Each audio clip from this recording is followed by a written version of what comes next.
जय हिंद साथियों, bright B channel के साथ मैं आर्यन सर आपके इस सेशन में मोस्ट वेलकम। आइए और जुड़िए चैनल से। आपकी उपस्थिति ही हमें क्या देती है, जुनून देती है कि नहीं। तो लास्ट सेशन तक आप लोग सभी जुड़े रहिएगा, ठीक है। तो आज हम लोग क्या पढ़ने वाले हैं इस क्लास में, सिंधु सभ्यता। क्या सिंधु सभ्यता को स्टार्ट इससे पहले हम लोग 3 क्लास कर लिए थे सिंधु सभ्यता का। आज सिंधु सभ्यता का क्या है, आर्थिक जीवन के बारे में पढ़ना है।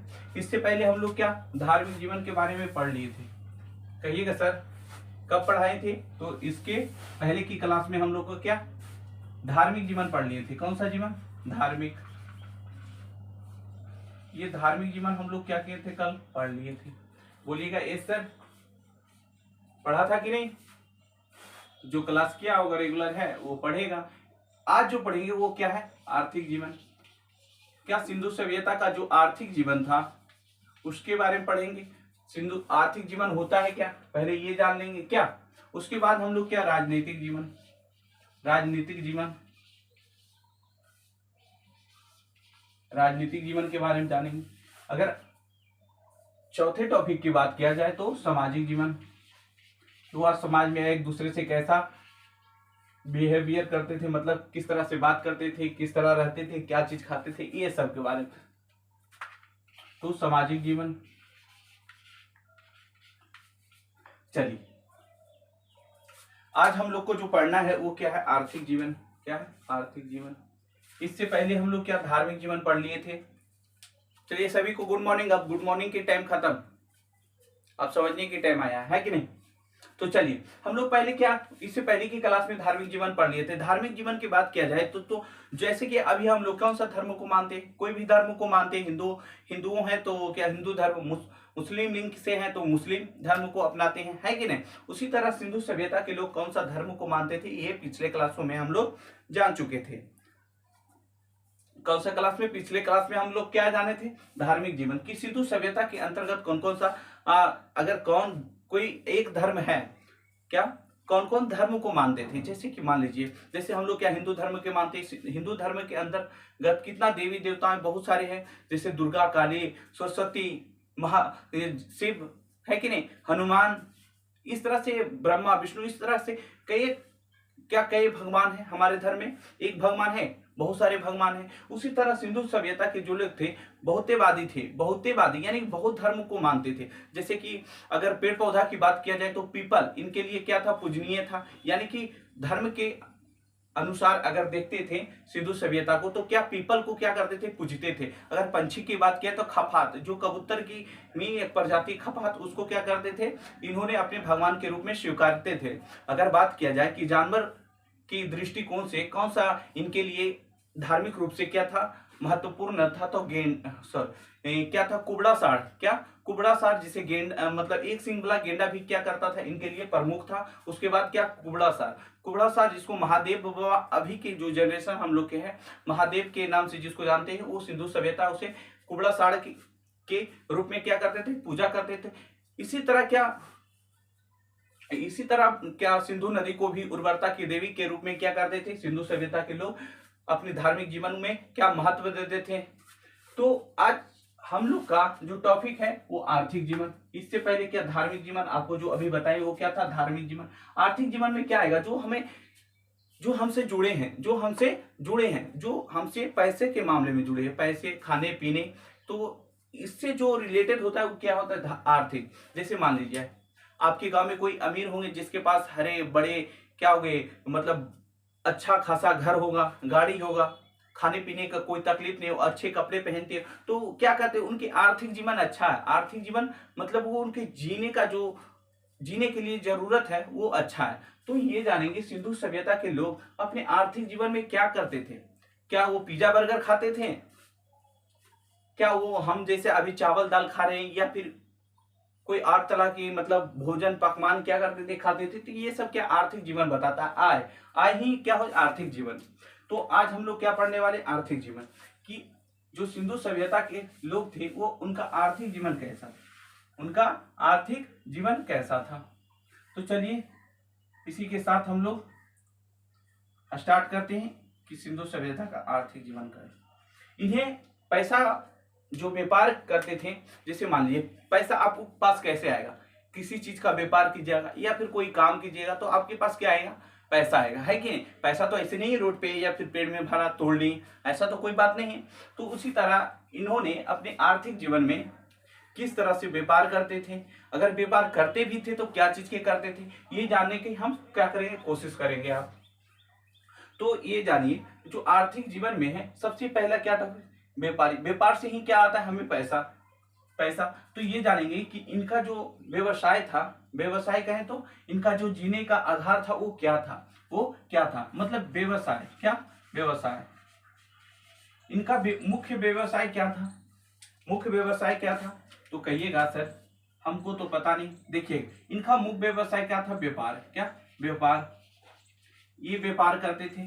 कहिएगा सर ये व्यापार तो करते थे लेकिन क्या चीज का व्यापार करते थे, क्या चीज बेचते थे। तो इनके क्या, जो इनके यहाँ रहेगा वही ना बेचेगा, आपके यहाँ जो ज्यादा होगा वो बेचेगा। तो ये करते थे कृषि का व्यापार, क्या कृषि, ये कृषि का काम करते थे तो किसी कृषि का ही व्यापार करेंगे, क्योंकि जिस काम कीजिएगा, अब जो चीज का काम कीजिएगा वही, अगर किसान है तो वो क्या चीज बेचेंगे, सोना चांदी बेचेंगे नहीं, वो क्या चावल बेचेंगे, गेहूं बेचेंगे, जो खेत में उपजता वही ना बेचेंगे। तो सिंधु सभ्यता का जो आर्थिक जीवन था वो किस पे आधारित था, कृषि और पशुपालन, और मुख्य रूप से किसे, व्यापार पर आधारित था। उसके सिवा अगर बात किया जाए उसके अलावा तो क्या कृषि, पशुपालन, पशुपालन पालन किया करता था, पशुओं को पालता था, फिर एक दूसरे के यहाँ बेच देता था, जिससे क्या क्या मिलता था, उसे प्रॉफिट होता था, पैसे मिलता था। तो कहिएगा सर व्यापार करता है, कृषि करता है और क्या पशुपालन भी करते हैं, तो क्या ये ही आर्थिक जीवन है। जी हाँ, यही हमको समझना है। अगर वो व्यापार करते थे तो क्या चीज का व्यापार करते, क्या बेचते थे, क्या कीनते थे। अगर वो कृषि करते भी थे तो क्या क्या खेती करते थे, खेती के रूप में जैसे चावल हो गया, सरसों हो गया, गेहूं हो गया, ये सब बहुत सारे फसलें। तो क्या सिंधु सभ्यता के लोग, क्या सिंधु सभ्यता के लोग फूलगोभी उगाते थे, क्या टमाटर उगाते थे, ये सब के बारे में जानेंगे कि इनके मुख्य फसल क्या था, ये अपने खेतों में क्या लगाते थे, क्या लगाते, और इसका साक्ष्य कहाँ से मिला, ये सब के बारे में हम लोग क्या करेंगे, जानेंगे। अगर पशुपालन की बात किया जाए तो जैसे अभी हम लोग क्या पशुओं को पालते हैं, गाय भैंस बकरी जो भी हो, पशु को हम क्या करते हैं, पालते हैं, उसको क्या होता है, बड़ा होता है थोड़ा बेच देते हैं, उससे पैसे हो जाता है, या फिर उसे रख ले रहते हैं, दूध दही ये सब। तो यही इनका क्या आर्थिक जीवन है, ये आर्थिक जीवन के रूप में क्या करेगा, भाग लेगा। तो हम लोग सबसे पहले क्या देखेंगे, कृषि, क्या देखेंगे, कृषि, क्योंकि हमसे और क्या सिंधु सभ्यता से जुड़ा है, कृषि हम लोग देखते आए। तो सबसे पहले हम लोग क्या देखेंगे, कृषि। चलिए आते हैं, जो सिंधु सभ्यता के लोग थे, जो सिंधु सभ्यता के लोग थे वो मुख्य रूप से क्या, जौ, क्या जौ, दूसरी बार कहें तो गेहूं, गेहूं उगाते थे अपने खेतों में, क्या जौ और गेहूं। ये कैसे कह सकते हैं सर, क्या सिंधु सभ्यता तो 4700 वर्ष पहले ही, कितना 4700 वर्ष पहले स्टार्ट हुआ था, 4700 वर्ष पहले क्या संभव है कि जौ और गेहूं उगाते थे। अभी हम लोग उगाते हैं तो कुछ क्या खराब हो जाता है, तो कुछ क्या होता है, बढ़िया रहता है तो कुछ खराब भी हो जाता है, कुछ खराब भी हो जाता है। क्या उस समय क्या ये गेहूं उगाते थे, पानी कहाँ से लाते थे, आज तो हम बोरिंग से क्या करते हैं, पानी निकाल देते, ये पानी कहाँ से लाते थे, ये पानी कहाँ से लाते हैं। इससे पहले आप थोड़ा सा जान लीजिए, क्या आप थोड़ा सा यहाँ जान लीजिए, एक इतिहास कारक है, कौन, सिकंदर का एक इतिहास कारक, किसका, सिकंदर, सिकंदर का जो एक इतिहास कारक है, कौन है, इतिहास कारक,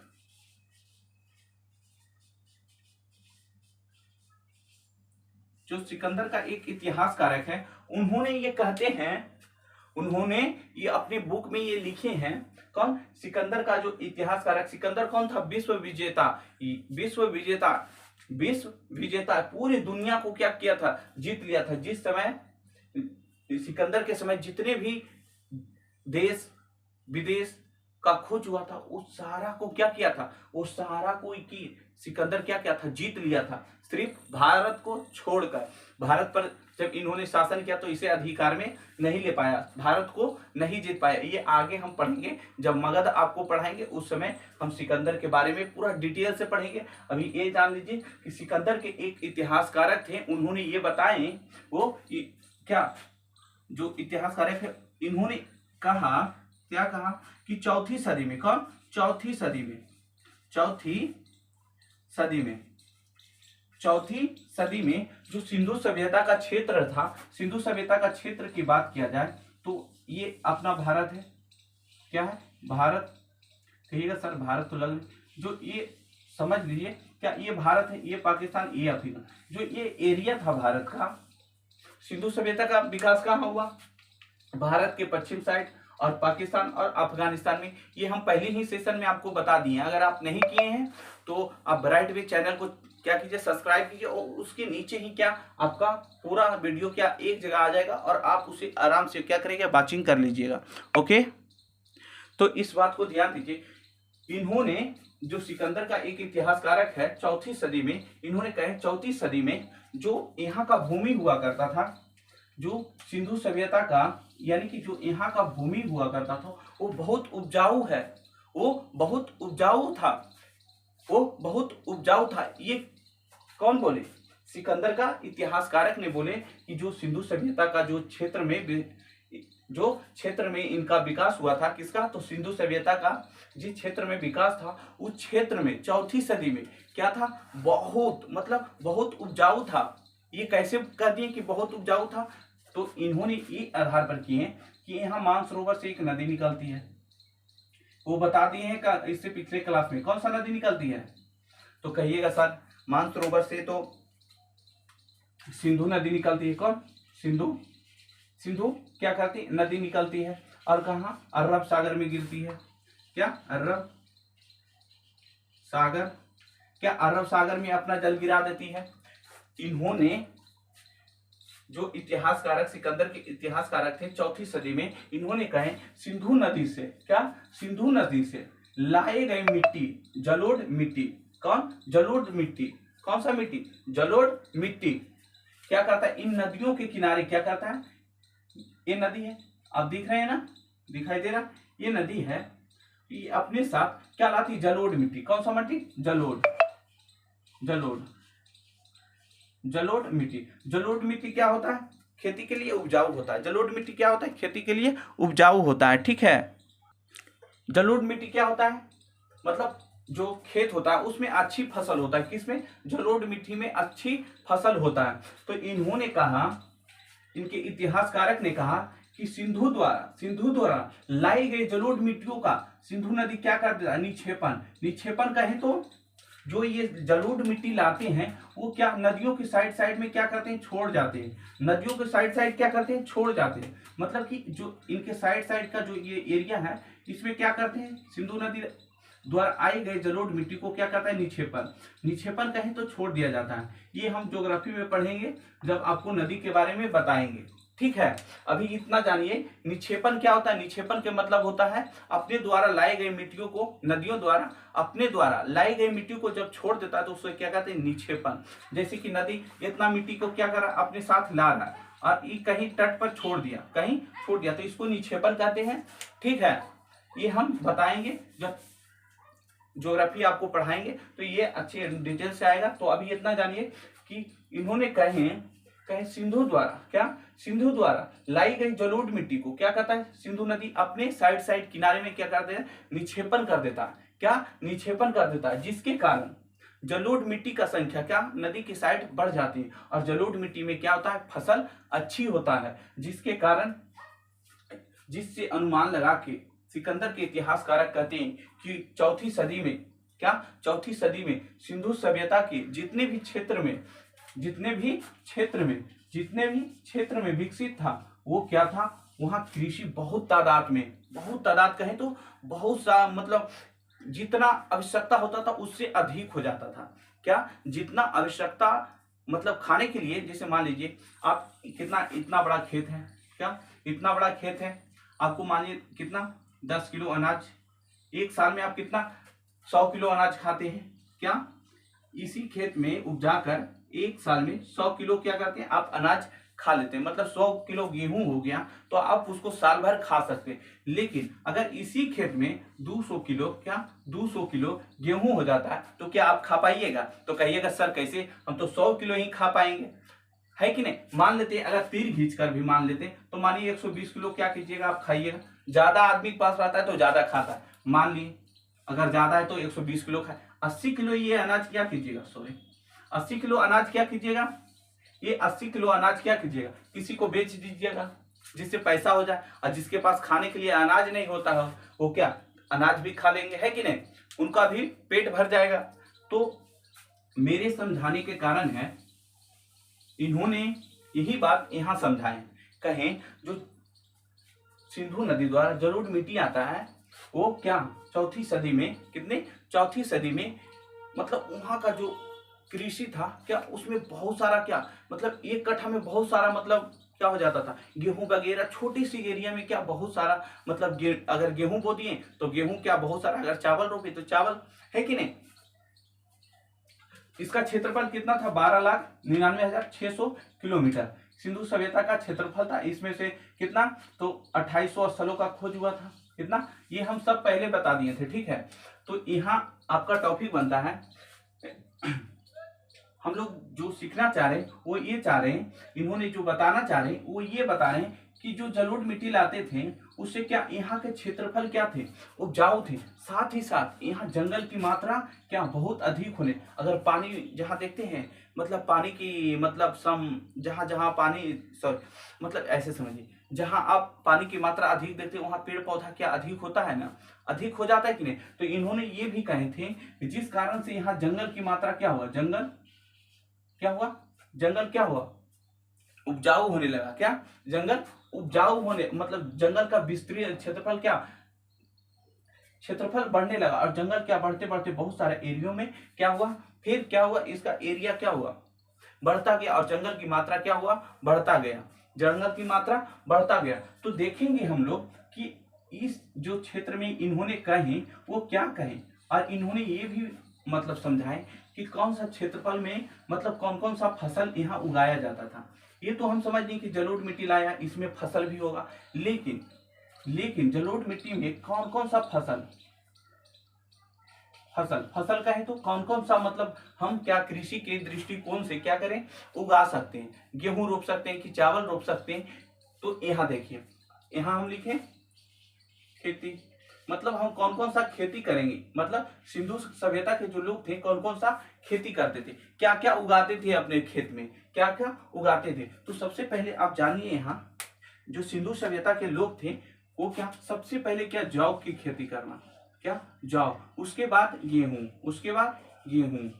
गेहूं का क्या करने लगे खेती करने लगे। सबसे पहले क्या जौ और गेहूं। कहिएगा सर ये कैसे आपको पता है, ये आपको कैसे पता है, क्या इन्होंने बोले, क्या इन्होंने बोले तो नहीं, इन्होंने नहीं बोले, जो सिकंदर के साथ इतिहासकारक थे उन्होंने नहीं बोले। तो सर बोले कौन, ये बोले कौन, तो ये हमारे भारत पुरातात्विक सर्वेक्षण के जो खोज करता है उन्होंने ये रिपोर्ट दिए हैं कि सबसे पहले का जौ की खेती और गेहूं की खेती सबसे पहले किया गया था जो भारत में।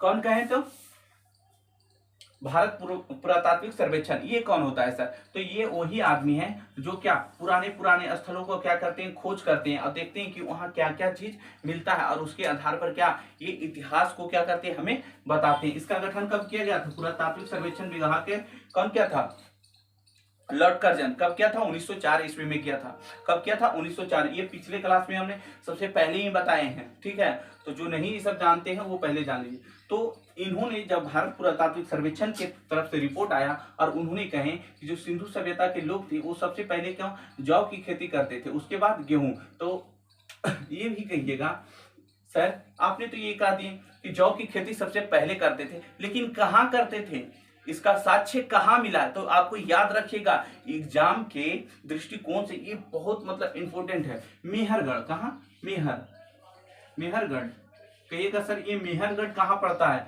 तो ये मेहरगढ़ कहाँ पड़ता है, तो पाकिस्तान में, कहाँ पाकिस्तान में, कहिएगा सर पाकिस्तान मेहरगढ़ आप बोले, उसके बाद पाकिस्तान बोल दिए। अब पाकिस्तान में कहाँ पड़ता है, तो बलूचिस्तान में।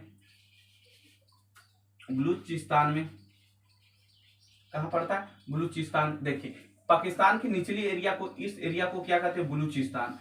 क्या, बलूचिस्तान। तो पाकिस्तान के इस एरिया को बलूचिस्तान कहते हैं, क्या, बलूचिस्तान कहते हैं इस एरिया को, ठीक है। पाकिस्तान है ये पूरा, देखिए यहाँ से क्या है, ये पाकिस्तान हमारे साइड में है कि नहीं। तो ये बलूचिस्तान की एरिया में मेहरगढ़ एक जगह पड़ता है, क्या, मेहरगढ़। और मेहरगढ़ इसी बलूचिस्तान में क्या, मेहरगढ़ पड़ता है, क्या, मेहरगढ़। अगर बात किया जाए सर आपने तो ये बताया मेहरगढ़, मगर मेहरगढ़ में कहा, मेहरगढ़ में कहा, तो आप याद रखिएगा सुलेमान और गिरधर पहाड़ियों के बीच, कौन, सुलेमान, सुलेमान और गिरधर, गिरधर पहाड़ी,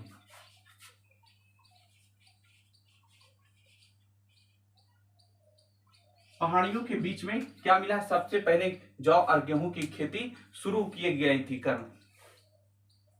अगर आपसे पूछ दिया जाए कि सबसे पहले खेती का साक्ष्य कहाँ मिला है, सिंधु सभ्यता के संदर्भ में सबसे पहली खेती का साक्ष्य कहाँ से मिला है, तो मेहरगढ़। मेहरगढ़ कहाँ पड़ता है, तो पाकिस्तान में। पाकिस्तान के किस एरिया में पड़ता है, तो बलूचिस्तान में। क्या, बलूचिस्तान में। बलूचिस्तान में अगर पड़ता भी है तो मेहरगढ़ है कहाँ, तो सुलेमान और गिरधर पहाड़ियों के बीच में खेती करने की सबसे पहली साक्ष्य मिले। तो कहिएगा यहाँ पर ये भी आप सोच रहे होंगे सर ये कितना पहले मिला, ये कितना पहले मिला, तो सुनिएगा ये कितना पहले मिला। तो ये जो गेहूं और जौ का जो साक्ष्य मिला वो 8000, क्या, 8000 वर्ष, 8000 वर्ष पुराना मिला है। कितना, 8000 वर्ष। तो आप सोचिएगा सर इतना कैसे मिलेगा, आज हम गेहूं आज खा रहे हैं, जौ आज भी हम जानते हैं गेहूं के साथ क्या जौ हो जाता है कि नहीं, तो उसको क्या करते हैं, शादी ब्याह में जौ का उपयोग होता है ना। जब तुम्हारा क्या होगा, कलसा पर आता है तो कलसा में देखते हैं रंगीन रंगीन के दाना दाना रहता है, वो क्या रहता है, जौ।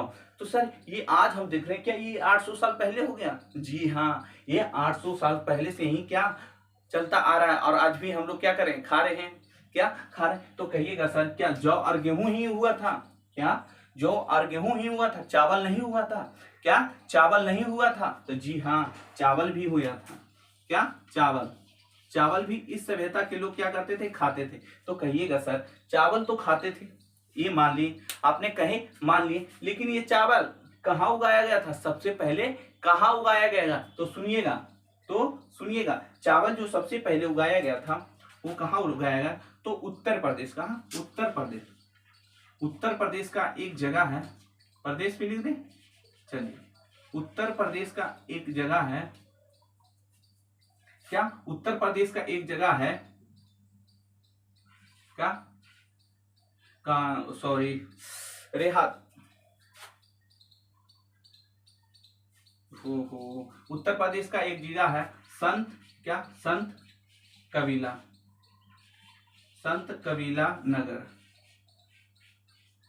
संत कबीला नगर। यहां सबसे पहले क्या, उत्तर प्रदेश में एक जगह का नाम है संत कबीला, क्या संत कबीला। यहाँ सबसे पहले क्या चावल का क्या मिला है, साक्ष्य मिला है, चावल का साक्ष्य। कहिएगा सर चावल का साक्ष्य तो मिला है, चावल का साक्ष्य तो मिला है, लेकिन कितना पहले, कितना पहले, कितना पहले, तो लिखिएगा यहाँ सॉरी 9000, क्या 9000 से 6000 ईसा पूर्व, 9000 से 6000 ईसा पूर्व, 9000 से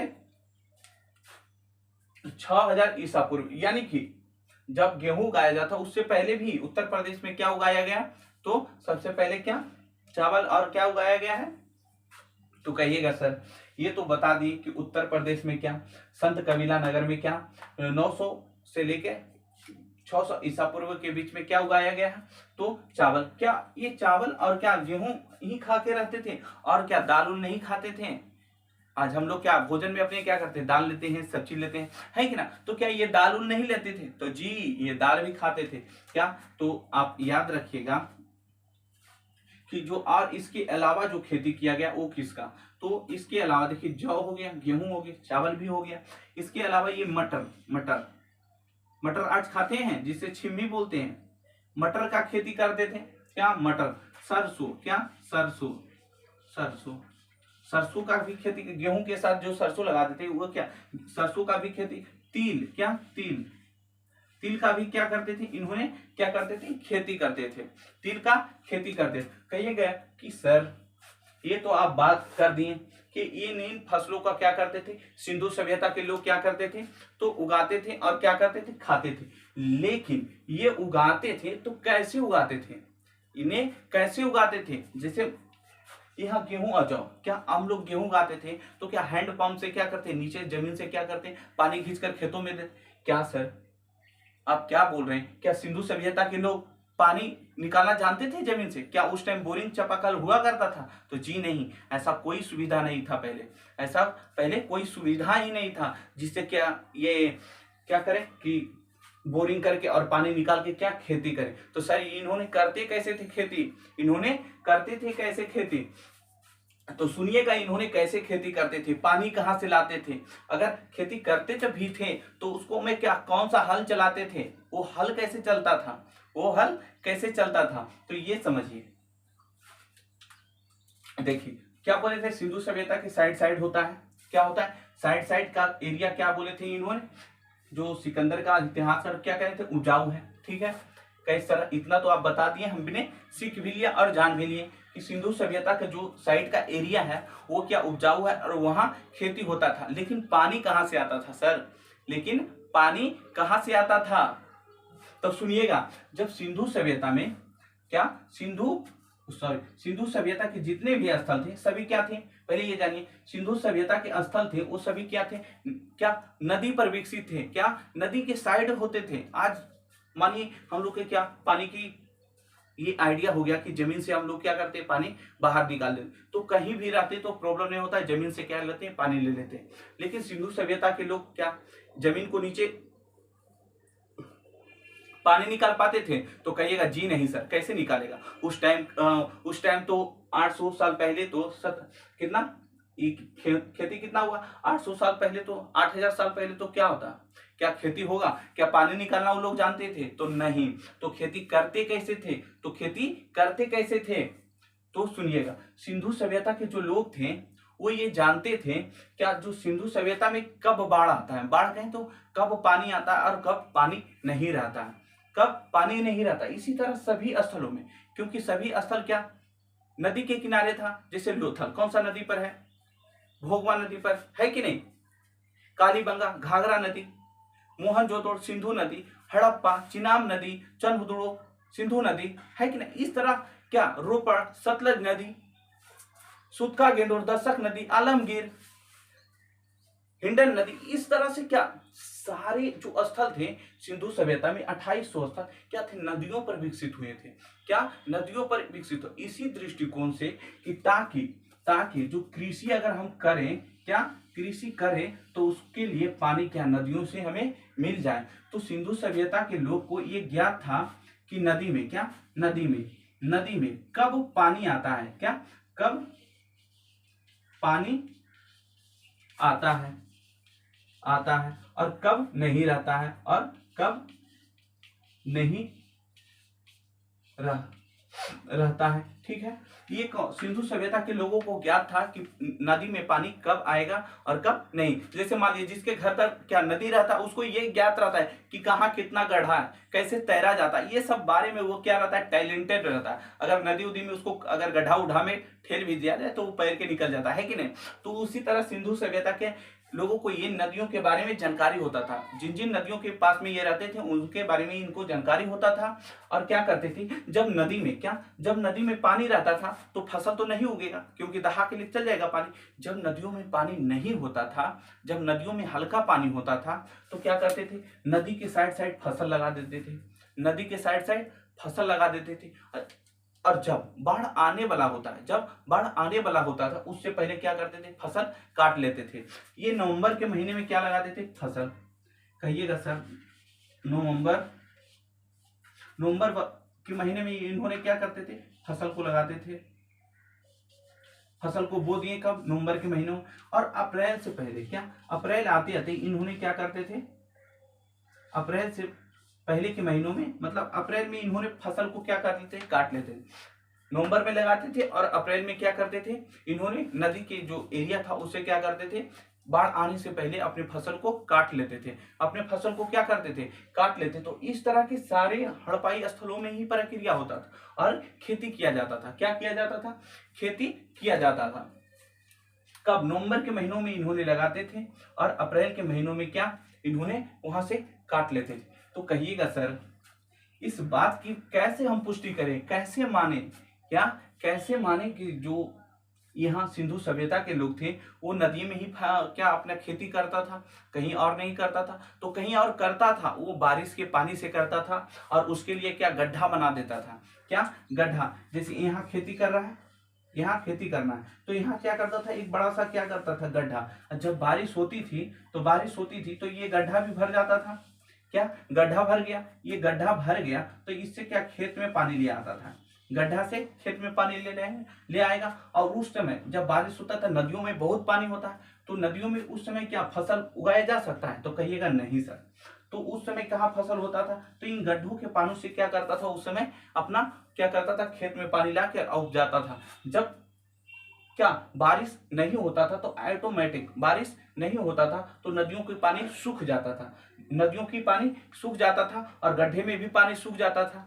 क्योंकि यहाँ तो खेत जब पानी था तो इस एरिया में खेत किए तो इससे पानी लिए सूख गया। तो क्या करते थे, पानी तो यहाँ भी सूख गया क्योंकि बारिश हुआ नहीं। और जब बारिश होता है तो नदियों में देखते हैं कितना कस के पानी आता है, और बारिश नहीं होता तो क्या नदी सूख जाता था। तो जब बारिश होता था तो ऊंचा जगह पर, मतलब कि नदियों से दूर गड्ढा बना दी, उसके पानी का यूज करके खेती कर लेता था। और जब पानी सूख जाता था तो नदियों के साइड साइड में क्या करता था, इन्होंने अपना खेती कर दे। एक और सच है यहाँ पर, एक और मतलब एक और कंसेप्ट आप समझ लीजिए। जो ये नदी था, क्या ये नदी था, इससे इसके अनुसार पर कह सकते हैं कि ये जो नदी का क्षेत्रफल है, जो ये क्षेत्रफल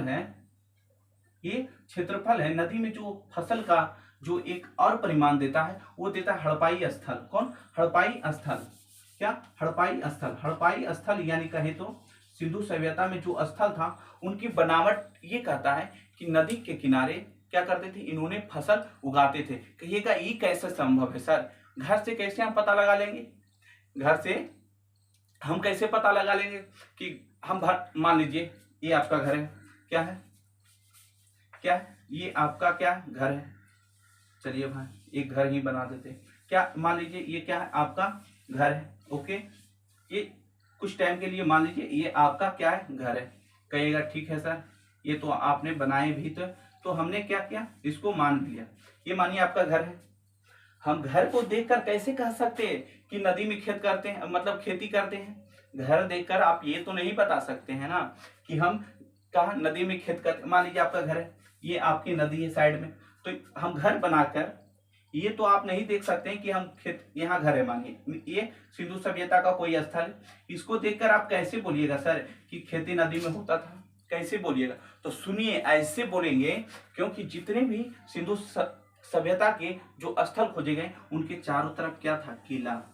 ऐसे किला मतलब बड़ा दीवार से घेरा हुआ था, बड़ा दीवार से घेरा हुआ था। तो कहिएगा सर ये बड़ा दीवार से कैसे आप प्रूव कीजिएगा, कैसे आप प्रूव कीजिएगा कि ये सिंधु सभ्यता का स्थल जो था, सिंधु सभ्यता के लोग थे वो कहाँ खेती क्या करते थे, नदी में करते थे। तो इस तरह जब बाढ़ आता था, जब इसमें पानी आ गया, क्या मान लीजिए क्या है, पानी, ये पानी आता है, जब नदी में बाढ़ आता है तो क्या नदी में ही सिर्फ पानी रहता है। और उस टाइम तो और सिंधु सभ्यता की सहायक नदियां कितना है, चिनाब हो गया, झेलम हो गया, रावी हो गया, ब्यास हो गया, इन नदियों तक, तो इन सारा नदियों के पानी इसमें जब आता था तो बहुत तेजी से आता था, बहुत तेजी से। तो जब ये बाउंड्रिंग नहीं रहता तो इसके क्या घर में घुस जाता है। जैसे मानिए आपका घर के आगे कुछ नहीं और बाढ़ आया तो आपका पानी क्या होता है, पानी क्या होता है, अंदर घर के अंदर घुस जाता है। इसी के दृष्टिकोण से क्या करता था कि इन घरों के मतलब जो स्थल खोजे गए थे, ये सारा कैसा घर है, कैसा स्थल है, कैसा सड़क रहता था, ये सारे हम पिछले क्लासों में पढ़ लिए। अगर किसी को ये डाउट है कि कैसा घर बनाया जाता, कैसा स्थल था, किसको घेरा गया, किसको नहीं घेरा है, तो ये पिछले क्लासों आप कर लीजिए, सबने उसमें होगा सिंधु सभ्यता में सिंधु सभ्यता का घर का निर्माण। ठीक है, तो आप इससे पिछले क्लासों में जाइए। अगर आप वीडियो को सब्सक्राइब, अगर आप चैनल को सब्सक्राइब करते हैं, ब्राइट वे चैनल है, उसको अगर आप सब्सक्राइब कर देते हैं तो आपके ये सारा क्या वीडियो आपके वीडियो फाइल में क्या होता है, दिखने लगता है। ठीक है, तो मेरे कहने का मतलब है कि सिंधु सभ्यता को इसी दृष्टिकोण से बनाया गया था, जब बाढ़ आता था तो इनके घर तक क्या होता था, पानी चले आता था, जिसके कारण इनके चारों ओर क्या बड़ी इमारतों से क्या किया गया था, बना दिया गया, दीवार खड़ा कर दिया ताकि बाढ़ आवे तो पानी अंदर ना आवे। इस आधार पर हम कह सकते हैं कि जो सिंधु सभ्यता के लोग थे वो कृषि का कार्य कहाँ करते थे, तो जब नदियों में क्या होते थे, पानी उतर जाते थे, क्या पानी उतर जाते थे यानी कि कम हो जाते थे। जैसे गर्मी के दिनों में देखो नदियों में पानी रहता है नहीं, जब पानी खत्म हो जाते थे तो ये क्या यहाँ आकर अपने घरों से यहाँ आकर क्या करते थे, खेती करते थे। क्या करते थे, खेती। और साथ ही साथ क्या जलोढ़ मिट्टी लाते थे। ये के कौन बोले, तो सिकंदर के इतिहासकारक ने बोले थे जलोढ़ मिट्टी के कारण यहाँ के क्या जो उर्वरता था वो बढ़ गया था। तो यहाँ क्या ये सब एरिया में खेती होगा, ये सब उपजाऊ नहीं था, पर बाढ़ आया, जलोढ़ मिट्टी आ गया तो ये सब खेतों में क्या, तो इसके आधार पर ये कहा जाता है, ये कहा जाता है कि जो सिंधु सभ्यता के जो लोग थे वो क्या, जब पानी नहीं रहता था नदियों में तो क्या करते थे, वहां जाकर क्या करते थे, तो अपना फसल उगाते थे। समझ गए, इतना आपको समझ में आया जितना आपको हम समझाएं। तो कहिएगा, आप कहिएगा सर कि ये तो आपने समझा दी, क्या ये तो आपने समझा दी कि कहाँ खेती होता, लेकिन कैसे होता था, लेकिन कैसे होता था, खेत को जोता कैसे जाता था, खेत को जोता कैसे जाता था, ये तो आप समझ गए कि पानी इन्होंने कहाँ से लाए और कैसे उपयोग किए, है कि नहीं। उपयोग का है वही कहा जाता है, कोशिश करने वालों को कभी हार नहीं होती, कोशिश करने वालों को कभी हार नहीं होती, और जो कठिनाइयों से डरते हैं उसके हाथों कभी मंजिल नहीं होती। ठीक है, तो आप कोशिश करते रहिए, तो आप कोशिश करते रहिए, आप भी सीख जाइएगा। जब इन्होंने इतना करके अपना क्या पेट भर सकते हैं, तो हम लोग एक छत के नीचे और अच्छा सा पंखा के रूम में बैठ के क्या पढ़ नहीं सकते, तो नहीं भाई, पढ़ेंगे कहाँ, वो तो बतियाएंगे, है कि नहीं। तो वो सब छोड़िए और पढ़ाई स्टार्ट कीजिए, है कि नहीं। तो आइए अपने टॉपिक पे आते हैं। तो कहिएगा सर क्या खेती करते थे उन लोग, क्या खेती करते थे, मान भी लिए, क्या पानी वो कहाँ नदियों से लाए, जब बरसात हुआ तो गड्ढा खोद करके आके पानी को इकट्ठा किया, उससे भी खेती किए। लेकिन ये करते कैसे थे, खेत को जोतते कैसे थे, खेत को जोतते कैसे थे, उनमें फसल कैसे बोते थे। तो ये बात हम जाने, जो सिंधु सभ्यता के लोग थे उन्होंने अपना खेती, मान लीजिए एक खेत है, तो इसको क्या फसल जब भी लगाया जाता है तो खेतों को क्या किया जाता है, जोता जाता है। मान लीजिए खेत को क्या गया, जोता। तो कहिएगा सर ये खेत तो आपने, ये मान लीजिए क्या खेत है, इसको क्या गया, जोता गया है, ठीक है।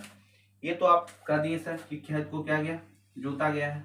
लेकिन ये जोता कैसे जाता था, क्या ट्रैक्टर से जोता जाता था पहले, तो कहिएगा जी नहीं सर, ट्रैक्टर था उस समय कहाँ सर, 800 साल पहले, 8000 साल पहले, सॉरी 8000 साल पहले क्या ट्रैक्टर था, नहीं। तो क्या हार से जोता जाता, हार, जो हम लोग अभी बैल वाला हार अभी भी देखिएगा गांव में ज्यादा क्या बैल मिलेंगे, क्या बैल, उससे क्या करते थे इन्होंने खेती करते थे। तो हार, क्या हार का प्रयोग करते थे, हार का है तो पहने वाला हार नहीं, खेत जोतने वाला हार, क्या खेत जोतने वाला, ऐसे रहता है। देखिए फिगर तो शायद नहीं बनेगा, इस तरह से रहता है, मतलब देखिएगा तो इस तरह से क्या रहेगा, ये हार रहेगा, है कि नहीं। इसको इधर क्या रहता है, देखिए कैसे रहता है, आपको कैसे बताऊं, ऐसे ऐसे क्या रहता है, हार रहता है, और यहाँ एक पकड़ने वाला रहता है, ये क्या रहता है, हार, ये हार रहता है, और यहाँ क्या रहता है, बैल बांधा हुआ। ये फार से क्या होता है, जो मतलब उड़ाता है। इसी तरह से क्या हार, सपोर्ट एरिया हार, ठीक है। हार से मतलब क्या, खेत को जोता जाता था। वो हार क्या चीज का होता था, तो लकड़ी, क्या लकड़ी का क्या हुआ करता था, हार। हार क्या, लकड़ी का। उसके नीचे देखे हैं फार लगा रहता है लोहा का, जो गांव से होंगे वो तो इससे पूरा परिचित होंगे। अगर नहीं जानते हैं तो आप यूट्यूब पर जाइए या फिर गूगल पर जाइए और निकालिए मैक वाला, या फिर आप टाइपिंग कीजिए और क्या कहिए, हार की बोलिए हार, वो अपने आ जाएगा। खेत किस चीज से जोता जाता, सॉरी खेत को किस चीजों से जोता जाता है, तो वो अपने आ जाएगा, ठीक है। जो कभी खेत उत में नहीं गए उसके लिए, और जो खेत से जो गांव से हैं, हम लोग तो क्या गांव से हैं, तो हम लोग को तो पूरा जीवन में यही करना है कि नहीं। करते आए हैं, पापा मम्मी जैसे किए हैं, जैसे हम लोग नहीं कर रहे, लेकिन पापा मम्मी किए हैं तो उनके जो कामों में हाथ बटाते थे, तो ये तो देख लिए ना कि हार कैसा होता है। तो जो खेत जोता था जाता था उस समय, क्या हार होता था, क्या हार, वो क्या होता था, लकड़ी का, अभी भी क्या लकड़ी का होता है। लेकिन ये जानिए जो वो हार का जो फार होता है, नीचे में क्या एक लोहा लगा रहता है। मान लीजिए जमीन क्या हार्ड है, मानिए ये जमीन हार्ड है, तो क्या ये लकड़ी से मतलब जोता जाएगा, नहीं। तो हर के आगे क्या लोहा लगा रहता है, जिसको फार बोलते हैं। तो वो जो फार होता था, क्या फार, फार सिंधु सभ्यता में भी यही शब्द यूज हुआ, क्या फार, ठीक है। जो फार होता था वो क्या चीज का बनाया जाता था, तो वो ज्यादातर आता था तांबा, तांबा का या फिर कांसा का, कांसा, ये चीज का क्या, इसका फार कितना लकड़ी का भी था। तो कहिएगा सर ये कैसे आप बता सकते हैं, ये आप कैसे बता सकते हैं, ये आप कैसे बता सकते हैं कि खेत जो पहले जोत कर लगाया जाता, ऐसा भी था कि चपाड़ से हम कोड़ कोड़ के भी खेत से क्या करते हैं, फसल को लगाते हैं। चपाड़ से क्या, जिसके पास हार वगैरह बैल वगैरह ये सब नहीं है, तो क्या चपाड़ से भी तो खत के क्या करते थे, फसल को लगा सकते थे। ये कैसे कह सकते हैं कि हार से ही जोता जाता है, इसलिए कह सकते हैं क्योंकि एक जगह है, कौन जगह है, एक जगह है, तो वो कौन जगह है, कालीबंगा, कौन, कालीबंगा, याद रखिएगा।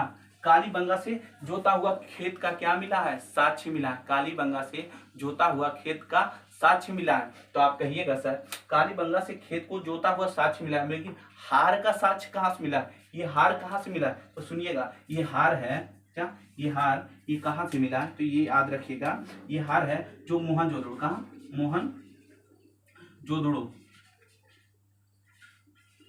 ये मोहनजोदड़ो था, वहां से भी क्या हार का मतलब हार का क्या खिलौना मिला। तो ये अनुमान लगाया जा सकता है कि जो हार का खिलौना मोहनजोदड़ो से मिला है, और एक जगह से मिला है, कौन, बनवाली से, बनवाली, बनवाली से भी क्या हार का क्या मिला, खिलौना, खिलौना। तो इससे अनुमान लगाया जाता है कि पहले के जो पहले के सिंधु सभ्यता के लोग थे, वो क्या हार से क्या करते थे, खेत जोतते थे। जैसे मान लीजिए अभी खिलौना के रूप में बच्चा को क्या बस दे देते हैं, हेलीकॉप्टर, डोजर ला के देते हैं छोटा वाला, तो क्या डोजर है ना अभी के समय में, उसी को देखकर ने छोटा बना दिया कि बच्चे इससे खेले। उसी तरह ये कह सकते हैं ना कि मोहनजोदड़ो से अगर खिलौना मिला है, तो क्या, और बनवाली से क्या लकड़ी का एक क्या हार का मतलब छोटा सा टुकड़ा मिला, तो ये कह सकते हैं ना हम कि जो उसके बाद क्या कर्म जो कालीबंगा था, वहां से जोता हुआ खेत भी मिला, क्या जोता हुआ भी खेत मिला। तो इससे हम पूरा अनुमान लगाते हैं कि जो खेत में फसल लगाया जाता था, वो क्या हारों से क्या जोत कर लगाया जाता था, हारों से क्या जोत कर लगाया जाता था। तो ये आपको समझ में आया, इतना आपको समझ में आया कृषि कैसे होता था, क्या वो चपाड़ से जोत कर लगाते थे। तो हाँ आप कहिएगा सर ये तो हम समझ गए कि वो लगाते थे, लेकिन कौन सा फसल कैसे लगाते थे, कौन सा फसल, क्या फसल, फसल लगाते थे, कौन कौन सा फसल लगाते थे। तो आप जानिए कौन कौन सा फसल लगा, ये तो जाने चावल, गेहूं, जौ और जौ, उसके बाद क्या मटर, सरसों, तिल, ये सब भी क्या करते थे, यहाँ तो लिखा हुआ है। तो ये सब भी क्या इन्होंने क्या करते थे, लगाते थे। ओके, और एक यहाँ एक और टॉपिक है, ये भी आपको जानने के लिए जरूरत है कि जो सिंधु सभ्यता के लोग थे एक साथ दो फसल को उगाते थे, एक साथ दो फसल। कहिएगा ये कैसे सर, ये कैसे सर, तो बनवाली से चना और सरसों का साक्ष्य मिला है, बनवाली से चना और सरसों एक साथ फसल उगाने का क्या मिला है, साक्ष्य मिला है, क्या मिला है, साक्ष्य मिला है। कहां से, कालीबंगा से, क्या कालीबंगा से क्या मिला है, एक साथ दो फसल उगाने का साक्ष्य। जैसे हम लोग अभी क्या करते हैं, गेहूं में क्या करते हैं, सरसों दे देते हैं, गेहूं में सरसों, मसरी में बूट, ऐसे करके मिला देते हैं कि नहीं, और एक साथ क्या दो फसल उगा लेते हैं। आलू के दिनों में क्या आलू के ऊपर मुरई हम लोग क्या करते थे, लगा देते हैं, है कि नहीं। करेला के खेत में हम लोग क्या बनते हैं, भिंडी को लगा देते हैं ताकि ऊपर करेला फरे। तो इसी तरह जो कालीबंगा था, वहां क्या दो फसलों का साक्ष्य मिला, मतलब एक साथ दो फसल उगाने में इन लोग क्या थे, परिपूर्ण थे, मतलब उगाते थे। इससे आपको समझ में आया, ये आपको समझ में आ रहा है। तो कहिएगा ये सर इतना आपने समझाएं और हमने समझ भी लिया। तो आज हम लोग इतना जान लिए कि कौन सा खेत में क्या उगाते थे और क्या इन्होंने खाते थे और कहाँ से क्या मिला ये भी हम लोग समझ लिए। ठीक है, तो आज का सेशन यही रहते हैं, कल आगे चलेंगे। ठीक है, टाइम भी हो गया तो चलते हैं। क्या देख लें फिर से और कुछ देखें? नहीं, रहने देते है कि नहीं। अब इतना ही, कल चलेंगे आगे। हम लोग क्या देखेंगे तो राजनीतिक जीवन। ठीक है, चलिए पूरी क्लास को आराम से कीजिए और कल फिर जुड़िए। ठीक है, ठीक है, चलिए बहुत अच्छा। सब मन लगा के पढ़िए और चक्कर पकड़ मत कीजिए। ठीक है, चक्कर पकड़ कीजिएगा तो गए, फिर कोई नहीं बचाएगा। अभी पढ़ने का उम्र है, पढ़ लीजिए। ओके, चलिए ठीक है, चलिए कल मिलते हैं अगले क्लास में। ठीक, सी यू।